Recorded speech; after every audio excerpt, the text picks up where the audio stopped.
nang simulan namin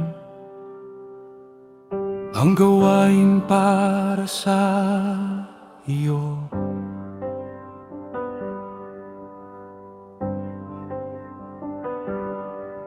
May mga dumating na nais huminto kami.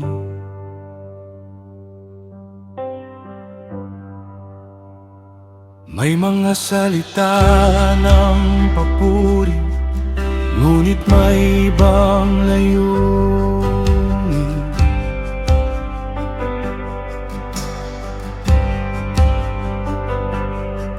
Sinubukan nilang babuhin ang tawag na iyong ibinigay.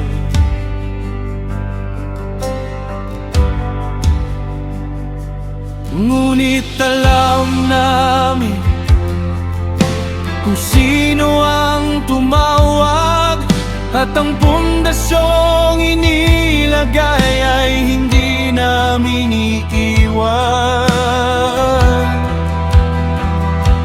Kapag may humarang, kapag may kumontra, hindi ibig sabihin na mali ang aming daan. Manatili sa gawain kahit may unos na dumating. Ang tawag mo'y mas malakas kaysa sa takot at pangamba. Manatili sa gawain, huwag hayaan mawalan ng pag-asa. Kung ang Diyos ang nagsimula, Siya rin ang magtatapos.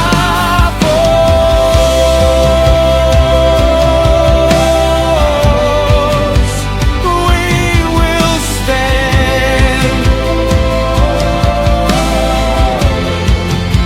We will stand.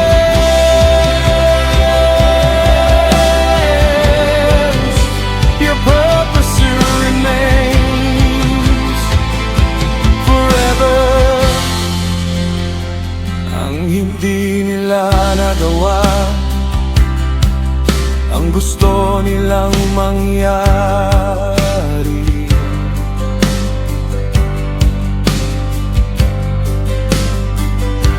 Gumamit sila ng paraan upang kami pigilan.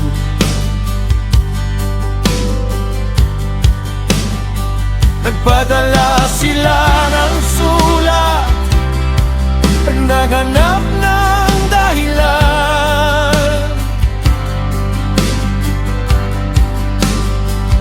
upang ihinto ang pagtatayo ng tahanan ng Panginoon.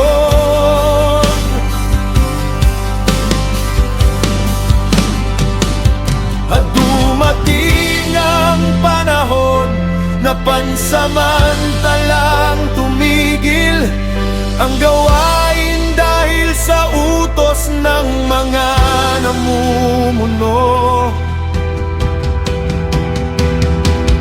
Ngunit ang kanako ng Diyos ay hindi kailanman namatay. Ang katahimikan ng isang panahon ay hindi wakas ng kwento.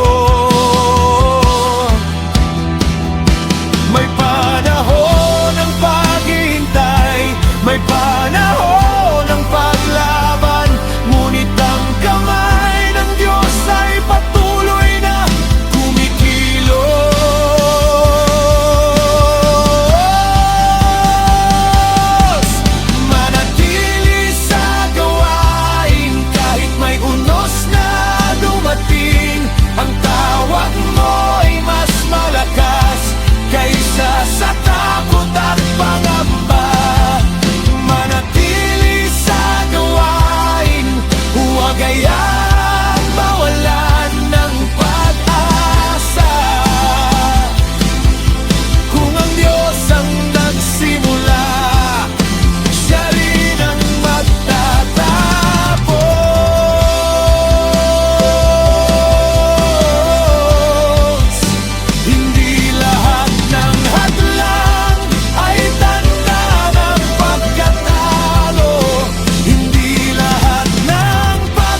pala habang naghihintay.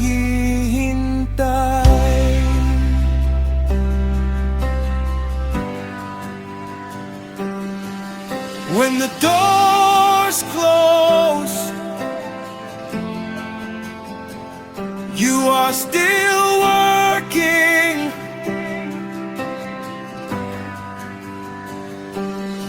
When the battle rises, you are still faithful. Hindi mo kami iwan.